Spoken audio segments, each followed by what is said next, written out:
Hey, what's going on everyone? Vega here for SerpentX Tech. Welcome back to the channel, and we are looking once again at the KS0 Pro from Iceriver before we modify the firmware. Just taking a look at what the thermals are now that we've improved the cooling solution, taken off the side grills. We do not have the 3D printed perforated side plates just yet, but I just want to compare and contrast the differences of the temperatures before and after. And before we continue, a huge shout out to Coin Mining Central, who helped us get our hands on the KS0 Pro. But if you're looking for Kaspa mining equipment, they got you covered, ranging from the 0 Pro all the way to the KS3, 3M, L, 2s and 1s. Some of the older generation models have been phased out, so you're only going to be able to get those from the secondhand market. But if you're looking for ASIC mining equipment or just crypto mining equipment in general, check out the new arrivals. They got everything from Bitmain, Iceriver, WhatsMiner, so on and so forth. They'll be linked down in the description, and let's get right back into the video. So basically right now the heat sink's showing around 131 degrees Fahrenheit. Over here on this side, we're gonna move over to C here in just a second. And we got one AC Infinity fan blowing this way and one directly mounted to the heat sink with some jank zip ties. So let's switch this on over to Celsius. That's 55 degrees. Let's try to get some temperature readings, and then let's turn on the fans. We want to see if we can get an actual temperature reading of those MOSFETs, because those are going to be, especially when we update the firmware, those are going to be the guys that are cooking the most. But right now the heat sink, if we zoom in on that or try to get as close as we can, it is definitely pretty toasty all the way around. 56, going down, 57, 55, 57. As we go further down, 58. So 58's the new high so far. See if we can get a different number. But I'm seeing an average of 58 basically. Let's say 55 C on the actual heat sink, and let me try to get one of the component internally. Yeah, and those chokes are basically around 56, 57 degrees. I can't really hit the MOSFET, which is back there. You can kind of see them in the background. So that's the one that definitely needs the most cooling when you modify firmware. But overall, I would say this heat sink's roughly 55, 56 degrees Celsius. And let's see what happens when we turn on the fans and see what it drops down to. Now with the AC Infinity, we do have a fan controller. You can make your own fan controller. Matt Electron did their own as well. So we just turned up from low, we're on medium, and let's turn up to high. I can already feel the heat coming out of this unit as I was sitting here, because we got air blowing this way. And we really want to have the air going right through that center section, but more importantly on the power connector, especially after you modify the firmware, you want nice cool air going right through that center section.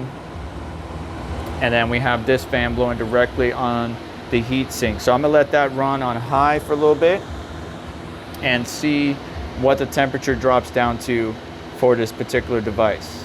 And after even more time, the hottest temperature I could find was actually one of the MOSFETs internally, and compared to the stock one in my son's room with a colder environment of 6349, we now have temperatures of 4734, and the hash rate still going to be basically the same. It did jump up to 214, so the same thing as the stock one, but more importantly, thermal headroom for more playtime. And look what the small fans drop down to. I bet you if we got rid of those small fans, we'll just open up more airflow for this side fan to go through. So right now we're looking at the temperatures for the one that's in my son's room, which is actually really cold right now because the outside temperatures are cold. You can see the small fans are only running around 32, 3300 RPM, but still showing 63 C and 49 C. But on the unit where we have the fans, which is the small fans, are running a lot hotter because it's a hot environment. Who would have thunk it with all this mining equipment next to it? You know, but our thermals dropped down to 52 and 40 already. And we can see from the outside, and it's only been a few minutes, that outside shell or that heat sink temperature, you know, dropped down from an average of 55 to we're sitting around 36, 34, 33. Let's try to get another one on the inside. 37. That's the highest I've seen, 37.2. Maybe there's a 38, there's a 38. Right towards the middle or where we can see these metal bars that go across. So if you look in there, there's these metal right here, 1, 2, 3, 4 right there, where that aluminum chassis actually mounts or makes contact with some of the chips or their components, trying to absorb that heat. So where those bars are is going to be the hottest point, but still compared to 55, we definitely improved the thermals on this heatsink by a lot. I just found a 41.2 on one of the internal components, but still a lot better than what it was before.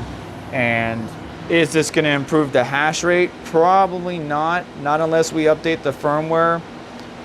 Compared to the one that's in a cold room, like my son's, average 218, 212, you know, I would say about 210 gigahash in my son's room versus this one around 210 gigahash. So they're still roughly about the same. But obviously now we have the thermal headroom to go ahead and update that firmware. And I really just wanted to show you those differences. And if you got a server fan, you don't have to have the AC Infinity fans, but if you have server fans and you can figure out a way to control it or get a controller to where you can manually adjust, because you don't always want this level of noise on top of that. But because I have my mining rig right here next to it, it doesn't really bug me. There's much more annoying equipment that I've used. You just got to do what's best for you. But still, now we got plenty of the thermal headroom that we need, plenty of options for us to utilize. You know, obviously the power supply upgrade is one. If not, the Veteran Miner 6-pin to barrel plug connection is good if you have multiple KS0s, you know, lined up that you just want to plug in instead of having to use all these PSUs or laptop size power bricks. And then obviously server fans or AC Infinity, get the grills with the perforated edgings or endings for better airflow, and 3D or maybe 3D print your own with the SLT files. Just do whatever's best for you. But I just wanted to show you that difference between temperatures before and after. Throw some fans on that BITCH and you'll be good to go. Some of these fans, you know, that run 1200 RPM probably aren't gonna do the trick, but you just gotta find what works for you, for your noise level and all that good stuff. But either way, have yourself a good one. Thanks so much for stopping by. Hit the like button on the way out. Make sure to get subscribed, hit the notification bell to stay up to date, and I'll catch you in the next one. Take care.